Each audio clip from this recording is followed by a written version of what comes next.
NIT Rourkela ECE या NIT Silchar CSE, NIT Agartala में electrical का क्या प्लेसमेंट परसेंटेज है, प्लेसमेंट्स के लिए कौन सा ब्रांच सही रहेगा, भैया मैं इस ब्रांच में एडमिशन लूँ या उस ब्रांच में, मैं इस कॉलेज में एडमिशन लूँ या उस कॉलेज में, इस कॉलेज का क्या प्लेसमेंट स्टैटिस्टिक्स है, इस कॉलेज की उस पर्टिकुलर ब्रांच में कितने बच्चों का प्लेसमेंट होता है. These are some questions which comes to me frequently in mail or in LinkedIn, and today in order to solve all your queries, Placement Buddies has decided to make a video on this particular topic. Placements के लिए branch really matter करता है या नहीं, और कौन से branch में प्लेसमेंट परसेंटेज ज्यादा है और कौन से ब्रांच में कम.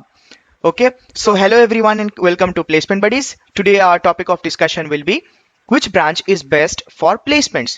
Placements के लिए कौन सा ब्रांच सबसे सही है, कौन से ब्रांच में आपका प्लेसमेंट के लिए स्ट्रेटेजी क्या रहनी चाहिए एंड एवरीथिंग.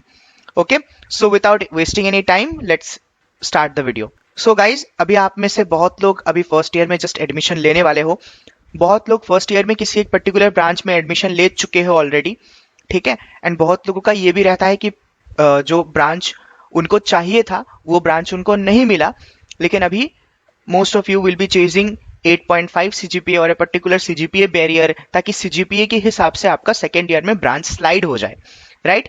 बहुत लोगों का ऐसा है कि अभी सेकेंड ईयर या थर्ड ईयर में भी पढ़ रहे हैं, लेकिन उनके ब्रांच के बारे में उनको आइडिया नहीं है कि इस ब्रांच में उस पर्टिकुलर कॉलेज में प्लेसमेंट का क्या सीन है, कैसी कंपनीज आती है and everything. Okay, so today in this video we are going to discuss those things only, right. So guys see, पहले तो आप में से मैक्सिमम लोगों का ये परसेप्शन रहा होगा कि computer science is the best branch for getting placed. So I don't disagree with the fact कि कंप्यूटर साइंस में प्लेसमेंट अपॉर्चुनिटी सबसे ज्यादा है as compare to other departments. But ऐसा नहीं है कि अगर आपको कंप्यूटर साइंस नहीं मिला देन आपका प्लेसमेंट नहीं होगा, या फिर आपके पास एम्पल अमाउंट ऑफ अपॉर्चुनिटीज नहीं रहेगी टू गेट प्लेस्ड. हर ब्रांच का अलग अलग प्लेसमेंट अपॉर्चुनिटी होता है, अलग अलग लेवल का प्लेसमेंट अपॉर्चुनिटीज होता है, and you just need to dig it out कि आप उस पर्टिकुलर ब्रांच में पढ़ के कैसे प्लेसमेंट्स के लिए प्रिपेयर कर सकते हो या किस टाइप की कंपनीज के लिए आप जा सकते हो. ओके, नाउ अभी हम अलग अलग केस के स्टूडेंट्स की बात करेंगे, and by the end of the video I am sure that you can relate yourself to any of this cases. Case number 1, कुछ स्टूडेंट्स ऐसे होते हैं जिनको बस प्लेसमेंट चाहिए होता है, and they have not yet decided कि उनको सॉफ्टवेयर में जाना है कि कोर में जाना है कि किस में जाना है, राइट. अगर आईटी में भी जाना है तो दे डोंट नो कि they have to work for front end और they have to work for back end, और वो लोग एनालिस्ट में जाने का सोच रहे हैं या बिजनेस डेवलपमेंट में जाने का सोच रहे हैं. They are not clear about it. Okay, ये एक कैटेगरी का स्टूडेंट्स हो गया. दूसरी कैटेगरी के स्टूडेंट्स कंप्यूटर साइंस को चेज करते हैं but they end up getting ECE और ईआईई और इलेक्ट्रिकल ब्रांच. उनको कंप्यूटर साइंस नहीं मिलता है due to their poor JEE rank, comparatively poor JEE rank as compare to the computer science students. उनको सीएससी नहीं मिलता है, एंड वो लोग सोचते हैं कि सीएससी में एम्पल अमाउंट ऑफ अपॉर्चुनिटीज है, ईसी में उतना नहीं है, राइट. तीसरे कैटेगरी के स्टूडेंट्स ये है कि उनको पहले से डिसाइडेड होता है कि they know there learning path, उन लोगों को बस कोडिंग करना है, इरेस्पेक्टिव ऑफ द डिसिप्लिन उन लोगों को बस कोडिंग करना है, and they have to land a IT job. चौथे टाइप के लोगों को अपनी सब्जेक्ट्स, अपने जो डिसिप्लिन में पढ़ते हैं, be it mechanical, be it civil, be it electrical, अपने डिसिप्लिन के सब्जेक्ट्स उनको अच्छे लगते हैं, and for that reason they decide to choose core company and they decide to prepare for core companies, right. So guys, if you think you just need a job, अभी तक आप लोगों ने डिसाइड नहीं किया है whether to go for core company और for IT company, so at first पहले आप irrespective of your branch at first enter into your department.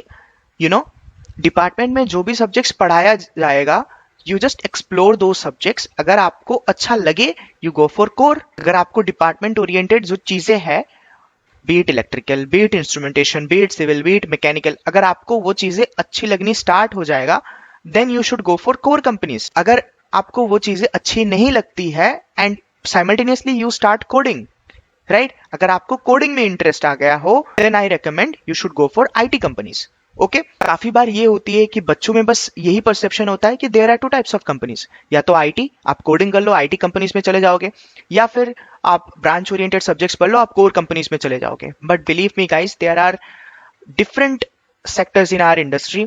You can go into an tech startup also. अगर आपको Byju's Unacademy वगैरह में पढ़ाने का शौक हो, कंटेंट डेवलपमेंट का शौक हो, क्रिएटिव एसोसिएट बनने का शौक हो, सेल्स में आपका इंटरेस्ट हो, देन देयर आर अलग अलग companies for you. You don't need to worry, you just need to be focused on what you are doing, right. अगर आप डिसाइड नहीं कर पा रहे हो कि अगर आपको आईटी में जाना है कि कोर में जाना है कि दूसरी किसी सेक्टर में जाना है, talk to your seniors, explore your interest and decide accordingly. Once you have decided but you are not getting the proper amount of resources, proper amount of guidance, again go to your senior जिसका similar field में interest हो या फिर जिसका similar field में job लगा हो.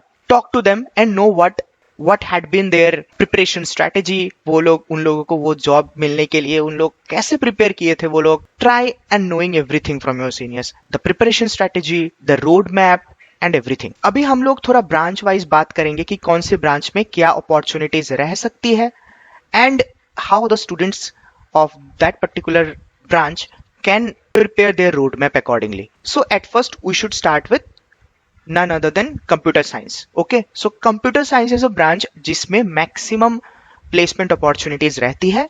वो किसी भी एनआईटी, किसी भी आईआईटी, किसी भी कॉलेज में आप मान लो, computer science will offer you the maximum placement opportunities. Okay, now लोगों को ये भी लगता है कि कभी कभी कंप्यूटर साइंस में you have to know only coding, but no, believe me guys, computer science students are eligible in every type of company. Even core companies में भी computer science students are eligible. Computer science student अगर आप हो, you have to take up coding since from the beginning, right? आपको C++ जैसे language के साथ familiar होना पड़ेगा right from the start, as well as आपको आपकी जो core के subjects है, be it operating system, be it networking, be it any other computer science oriented subject, आपको वो सब अच्छे से आना चाहिए, right? In this way you can make yourself open to core companies as well, you can make yourself open to IT companies as well, right? IT में भी there are different fields. There is software development, there is web development, front end, back end, many things are there. Accordingly you can talk to your seniors and you can know कि कौन से field में कैसा preparation road map रहता है, उसका क्या implementation होना चाहिए, उसके लिए तुम्हारा कब से प्रिपरेशन स्टार्ट करना चाहिए और किस फ्लो में चलना चाहिए वो preparation. You can find it out, right? जिस पर्टिकुलर चीज में तुमको इंटरेस्ट आएगा, stick to that and proceed further. Next comes ECE, Electronics and Communication Engineering. Now Electronics and Communication Engineering will be mostly eligible, लेकिन कुछ ऐसी भी companies आएगी जो सिर्फ कंप्यूटर साइंस को बिठाएगी, ECE को नहीं.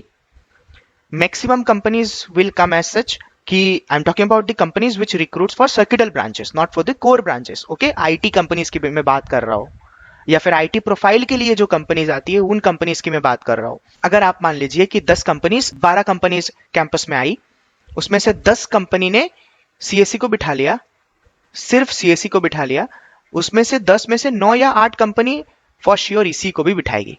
ओके, एक या दो ऐसे कंपनीज हो सकती है जो सिर्फ सीएससी को बिठा रही है but not ECE. Okay, electrical will offer you ample amount of opportunities if you choose electrical. Especially I am talking specially about the students of NIT Agartala. Electrical is one of the best departments in NIT Agartala. जो faculties है electrical के, they are very talented faculties, and you know electrical will provide you ample amount of opportunities both in the core sector as well as in the IT sector. So electrical, my recommendation would be, if you are getting electrical with your JEE rank and you are interested in electrical related stuffs, please go for it. Okay, electronics and instrumentation जो EIE है, कभी कभी companies, IT companies के बारे में मैं बात कर रहा हूं, कभी कभी कंपनीज इलेक्ट्रॉनिक्स एंड इंस्ट्रूमेंटेशन को नहीं बिठाएगी. वो कंपनीज क्या करेगी, सीएससी को बिठाएगी, ईसी को बिठाएगी, कभी कभी इलेक्ट्रिकल को भी बिठाएगी, लेकिन EI को नहीं बिठाएगी. But what is the advantage of studying in electronics and instrumentation? For the word instrumentation, you get eligible in core companies. For the word electronics, you get eligible in IT companies. Okay, so IT और core का proper proportion होता है electronics and instrumentation में भी. Civil में core opportunities उतनी ample amount नहीं है, comparatively थोड़ा कम है, लेकिन number of core companies visiting in our campus will increase every year. Okay, mechanical, in mechanical, if you are highly interested in core, you are interested in automobile sector, you will get ample amount of opportunities, but competition भी बहुत ज्यादा है mechanical में. Mind it, mechanical में आप coding भी कर सकते हो, you will get preference from IT, mass recruiting IT companies. अभी आप लोग ये सोच रहे होंगे कि मास रिक्रूटिंग आईटी कंपनीज मैकेनिकल या सिविल को क्यों प्रेफर करेगी, राइट? मैकेनिकल या सिविल को मास रिक्रूटिंग आईटी कंपनीज इसलिए प्रेफर करेगी क्योंकि अगर वो सर्किटल ब्रांच के स्टूडेंट्स को उठा के लेके जाती है and the circuital branch student gets opportunity from any other company providing higher CTC, or you can say higher amount of opportunities, then they can obviously switch, right? But ये switching जो है ना, ये सिविल मैकेनिकल या किसी core branch के student के लिए थोड़ा टफ हो जाएगा. सो मास recruiting IT companies will think what, they will think कि मैकेनिकल सिविल वाले जो स्टूडेंट्स है they will be loyal to the company and they will stay for longer time. So that is why they will take them in bulk. Okay, so mechanical civil में पढ़ के you are getting exposure to IT या जो non core की companies है वो भी, and specifically for mechanical automobile sector में भी काफी कंपनीज बहुत ज्यादा आता है. Production engineering, this is an allied branch of mechanical engineering. I agree, production engineering में मैकेनिकल जैसी अपॉर्चुनिटीज नहीं रहती है, लेकिन this time specially for the batch of 2022 production engineering के लिए भी बहुत सारी कंपनीज आई है एंड प्रोडक्शन इंजीनियरिंग के स्टूडेंट्स ने एक्सेप्शनली वेल परफॉर्म किया है, I must say. So production भी मैकेनिकल से पीछे नहीं है. If you are getting in production and you must be dreaming of mechanical, but you don't need to get disheartened, you will get ample amount of placement opportunities, right? Chemical engineering और bio engineering में placement opportunities in सब में से थोड़ा कम है, सबसे कम है. Okay, but if you are talented enough, if you have good amount of coding skills, if you know your IT subjects well, you can get exposure to IT companies and you can easily clear their interview. But bioengineering में core की companies, you can say it is almost null. Okay? Chemical engineering में भी core की companies बहुत rare है, कम है, but if you possess a good amount of knowledge, उन कम companies में से भी आपका प्लेसमेंट डेफिनेटली फॉर श्योर हो जाएगा. Okay, same thing goes for IT also. IT companies में भी you can channelize your strength in spite of being from a chemical engineering background and you can get placed. So guys, अभी total मैंने 9 branches का comparative study आपको बताया with respect to placements. अभी आप लोगों को क्या करना है, अभी आप जैसे फॉर एग्जाम्पल आप फर्स्ट ईयर में हो या फिर अभी जस्ट एडमिशन लेके आने वाले हो एनआईटीज में या अलग अलग इंजीनियरिंग कॉलेजेस में, irrespective of your branch, at first you should be knowing your placement opportunities. ऐसा नहीं है कि कितनी कंपनीज आती है, कितने बच्चों का प्लेसमेंट होता है. No, don't go for numbers. You know, placement buddies कभी नंबर्स के बारे में बात नहीं करता है. सी गाइज, पिछले कुछ मिनट से आप मेरा वीडियो देख रहे हो. Not for a single time I have mentioned कि इस ब्रांच में उतना परसेंटेज स्टूडेंट प्लेस्ड होते हैं या इतनी कंपनीज आती है या ये कंपनीज आती है, क्योंकि मैं नंबर्स पे बिलीव नहीं करता. इन एवरी अदर चैनल आपको ये सब सुनने को मिलेगा कि इस कॉलेज का इस ब्रांच में इतना प्लेसमेंट परसेंटेज है, उतना प्लेसमेंट परसेंटेज है. But no, that is, you know, I will not recommend my students or I'll not recommend my viewers to go with this approach, right? मेरे को ऐसा लगता है irrespective of your branch, चाहे आप कंप्यूटर साइंस में हो, चाहे आप इंस्ट्रूमेंटेशन में हो, चाहे आप मैकेनिकल में हो, चाहे आप सिविल में हो, केमिकल में हो, ये सब नंबर्स है ना. कितनी कंपनीज आती है, कितने बच्चों का प्लेसमेंट हुआ है, कितने बच्चे अनप्लेस्ड रहे हैं, पिछले साल क्या हुआ था, उससे पहले क्या हुआ था, ये सब हटा दो यार. एट फर्स्ट पहले आप जाके अपने सीनियर से बात करो. अगर आप कोर की कंपनी में, कोर कंपनीज में इंटरेस्टेड हो, टॉक टू योर सीनियर्स जो कोर कंपनीज में प्लेस्ड हुए हैं आपके ब्रांच से, आप ही की कॉलेज से इन द फर्स्ट ईयर्स.